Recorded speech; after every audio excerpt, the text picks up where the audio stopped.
미국 같은 경우에 주식에 이제 언제 투자를 했을 때 가장 기대 수익률이 높을까 보면은 실업률이 가장 높을 때 투자했던 것이 가장 기대 수익률이 그래요? 높습니다. 예, 그런 면에서 미국의 실업률은 계속 낮았죠.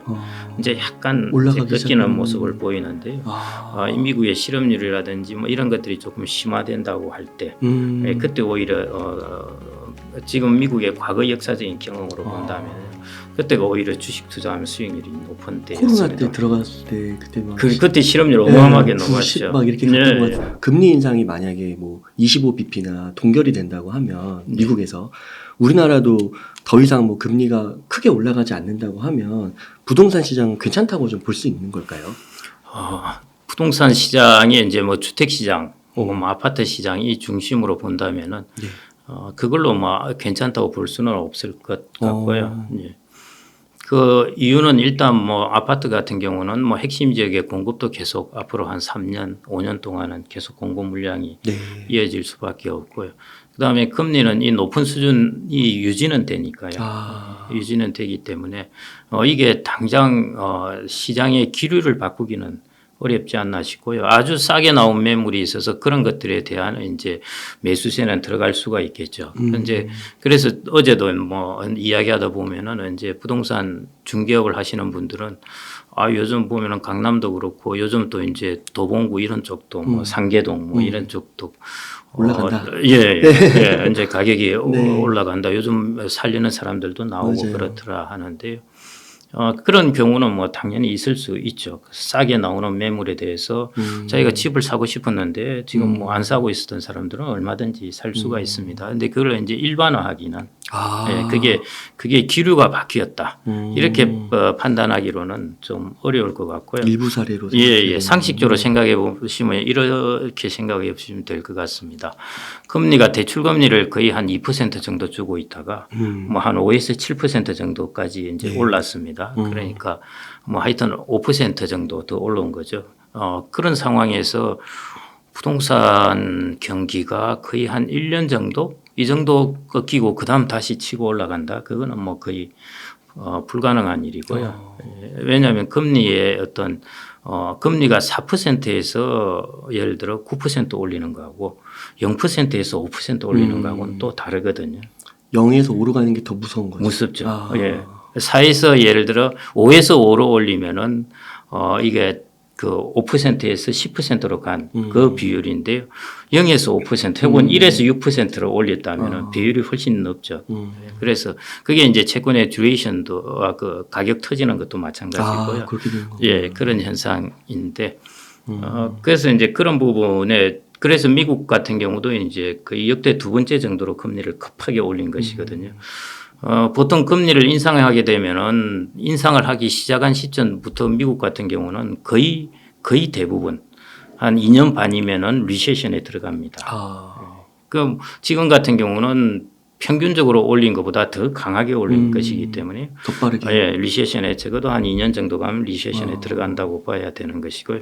그래서 리세션에 들어가는 것은 거의 뭐 확실하다고 봐야 됩니다. 그럼 연말이나 뭐 내년. 그렇죠. 내년 정도 가면은 거의 뭐 리세션 이하가 나오게 됩니다. 그래서 뭐 그런 부분을 감안하면은 기류가 이렇게 상향으로 기류가 올라간다고 좀 보기는 어렵지 않나 그렇게 생각이 됩니다. 또 부동산은 또 그런 경기 리세션 여기에 바로 영향을 또 받는 거 아닌가요? 예. 다만 이제 조금 더 길게 보면은 이제 물가가 오르고 있으니까요. 인플레이션은 뭐 그렇게 쉽게는 안 잡힐 겁니다. 내년 가면은 또 이제 인플레이션이 그렇게 뭐 2% 뭐 그 내로는 절대 안 잡힐 것 같고요. 예. 그래서 그런 부분 때문에 부동산 결국 최근에 이제 부동산을 새로 건설을 하면은 뭐 건축비가 최소한 30% 이상 더 들어가고 뭐 이런 부분이 있으니까요. 그래서 그런 부분이 이제 인플레이션이 있으니까 결국 부동산에 대한 수요는 나중에는 살아날 텐데 예, 아직은 이제 조금 살아나기는 아직 트렌드는 아직은 꺾이지 않았다고 보고 있습니다. 네. 앞서서 그 도봉구에서도 좀 실거래가 올라간다는 소식도 들려오고 또 그 청약 분양 시장에서도 뭐 둔촌주공, 장인뉴턴, 영등포자이 다 거의 완판됐다고 하더라고요. 그러니까 이런 뉴스에도 뭐 그렇게 크게 민감하게 반응하지 않아도 괜찮다는 말씀이신가요? 예, 저는 뭐 그렇게는 보고 있고요. 다만 이제 좀 싸게 나온 것들, 뭐 고점 대비해서 한 40%가 떨어졌다. 네. 뭐 이런 것들은 뭐 실수요가 있고 하면은 그리고 좋은 위치고 이런 것들 하나씩 이렇게 물건 중에 이건 이제 각기의 물건을 보는 거죠. 그런 것들에 이제 뭐 사는 거는 뭐 괜찮을 수 있겠는데요.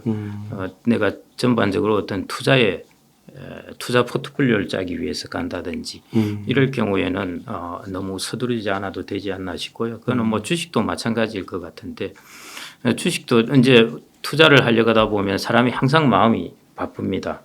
지나고 나와서 보면은 1년은 금방인 것 같은데 진행 중에 있을 때는 참 1년 기다리는 것도 쉽지가 않거든요. 예를 들어 주식 지금부터 한 6개월에서 한 1년 정도는 기다려야 된다. 뭐 이렇게 하더라도 이게 쉽지가 않듯이요. 예, 부동산도 이제 좀 그런 이제 조바심일 수는 있을 것 같습니다. 가격이 많이 떨어졌는데 이거 이제 드디어 조금씩 또 이제 오르기 시작합니다.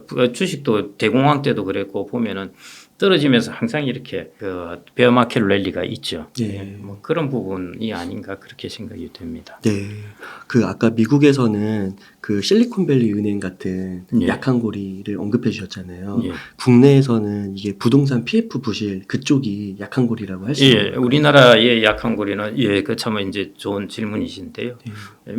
미국의 금리 인상은 이제 은행들이 가지고 있는 모기지 채권이라든지 이런 부분에 이제 의외로 그 약한 고리를 드러냈고 우리나라는 은행들이 뭐 그런 부분은 문제가 없을 것 같고 가계 부분, 가계가 가지고 있는 많은 가계 부채, 그다음에 이제 부동산 투자를 하기 위해서 가지고 있는 부채, 이런 이제 결국 지금까지 debt driven growth라고 그러죠. 이제 부채를 늘려가면서 성장을 해왔던 이런 부분에 이제 우리나라는 약한 고리입니다. 그러면은 이제 가계에는 무슨 일이 일어나냐 하면은 가계는 아무래도 이제 소비가 둔화될 수밖에 없는 부분이고요. 그다음에 이제 프로젝트 파이낸싱 같은 경우는 이게 부동산을 이제 개발하고 또 거래를 하고 팔고 하면서 건설 경기나 안 그러면은 부동산 경기를 이끌어 가는데 이걸 이제 주도하는 쪽이 지금 힘을 잃어가고 있기 때문에요.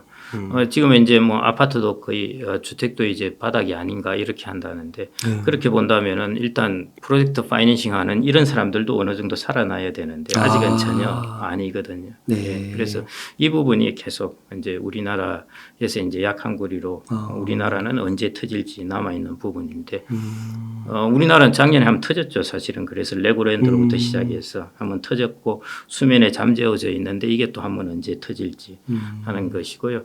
가계 부실은 아시다시피 이렇게 뻥 터지는 게 아니라 계속 이렇게 소비를 둔화시키면서 장기적으로 나타나게 됩니다. 그래서 우리나라는 그런 형태로 나타나지 않을까 싶고요.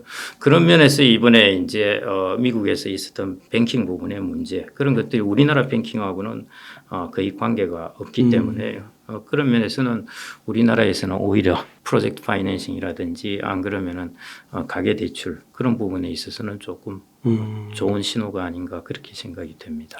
네. 그러면 이거 PF 부실 이거는 이제 거의 이제 시작 초입이라고 시작은 작년에 했죠.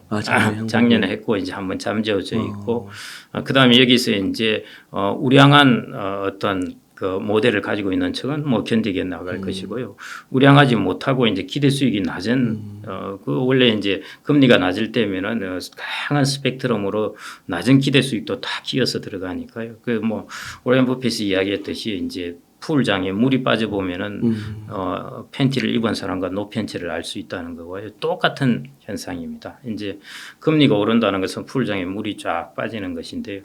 그래서 작년에 이제 그런 것들이 1차적으로 터졌고 이제 높은 금리를 쭉 견뎌가면서 이제 계속 자금을 조달하고 또 그러겠죠. 그러면서 이제 이거 도저히 안 되겠다, 손들어야 되겠다 하는 것들이 이제 서로 이제 옥석이 가려지는 것들은 아직은 뭐 계속 나타나겠죠. 이제 그런 뉴스들이 나오는 거군요. 예, 그런 것들이 이제 하나 둘씩 나오겠죠. 그 주말간에 참 안타깝긴 했는데 한 중소건설사 사장님께서 목숨을 끊으셨다고 하더라고요. 예.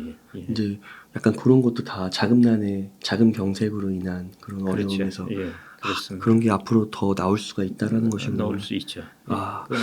그게 일반적인 프로세스인 것 같습니다. 어떤 게 버블을 했다가 그게 버블이 꺼지고 이제 또 다시 새로운 어떤 정상화를 하려면은 그 과정에서 항상 최적의 점을 찾아가는 것은 아니고요. 좀 과하게 갔다가 그다음에 또 과하게 내려갑니다. 그 과정에서 항상 자본주의 경제는 그 과정에서 항상 어떤 손실이라든지 어떤 고통 이런 것들이 좀 따르게 됩니다. 혹시 고모님께서 생각하시는 앞으로 그래도 최소한 예. 뭐 1년이나 2년 뭐 이렇게 지나야 예. 그래도 좀 그때 주택 마련을 생각해 보는 게 낫지 않겠냐. 그런 예. 시기적인 그런 게 좀 있으실까요? 예. 저는 뭐 한 2년 정도는 봐야 되지 않나 그렇게 생각이 들어요. 2025년. 예. 그 정도 그렇게 생각을 하고 있습니다. 그리고 주식 같은 경우에도 이제 주식 시장도 분위기가 좀 살아나야 되는데요. 미국 같은 경우에 주식에 이제 언제 투자를 했을 때 가장 기대 수익률이 높을까 보면은 실업률이 가장 높을 때 투자했던 것이 가장 기대 수익률이 그래요? 높습니다. 예, 그런 면에서 미국의 실업률은 계속 낮았죠. 이제 약간 올라가기 꺾이는 시작하는. 모습을 보이는데요. 이 미국의 실업률이라든지 뭐 이런 것들이 조금 심화된다고 할 때, 예, 그때 오히려 지금 미국의 과거 역사적인 경험으로 본다면요, 그때가 오히려 주식 투자하면 수익률이 높은 때였습니다. 코로나 때 들어갔을 때 그때 막 그때 실업률 어마어마하게 90 높았죠. 막 이렇게 갔던 것 같은데. 예, 완전히 스카이로켓처럼 치솟았죠.